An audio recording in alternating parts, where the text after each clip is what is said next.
అధ్యక్షుల వారిది మీరు చూస్తే బ్యాంక్ బ్యాలెన్సెస్ తగ్గినాయి ఒక 20 లక్షలు.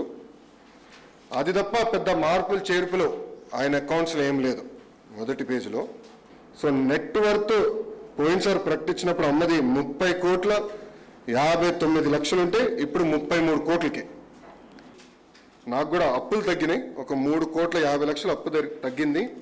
ఇప్పుడు 7,67,00,000 నా నెట్ అసెట్స్. బ్రహ్మణికి వచ్చేగల ఆమెకున్న అప్పులు దాదాపు ₹1,00,00,000 తగ్గింది. 3,95,00,000 నుంచి నెట్ అసెట్స్ 4,77,00,000కి పెరుగుతాం జరిగింది. హాయిగా పాలు కూరగాయలు అమ్ముకుని బతుకుతున్నాం. దీనివల్లే నాకు చాలా సంతోషంగా ఉంది. దానికి వచ్చినంత సాటిస్ఫాక్షన్ సిమెంట్ ఫ్యాక్టరీ ఒక న్యూస్ ఛానల్తో రాదు. కుటుంబానికి ఎలాంటి ఆలోచన లేవు. టీఆర్ఎస్ ప్రభుత్వం మీద ఏడవడం ఆపేసి ఆ పాల దుకాణం బంద్ పెట్టుకొని మీ పార్టీని బంద్ పెట్టుకొని తెలంగాణలో వచ్చి కొబ్బరికాయల షాప్ పెట్టుకుంటే మా కేసీఆర్ గారు చేసేటటువంటి శంకుస్థాపనలన్నిటికీ కూడా మీకు మంచి డిమాండ్ వస్తుంది.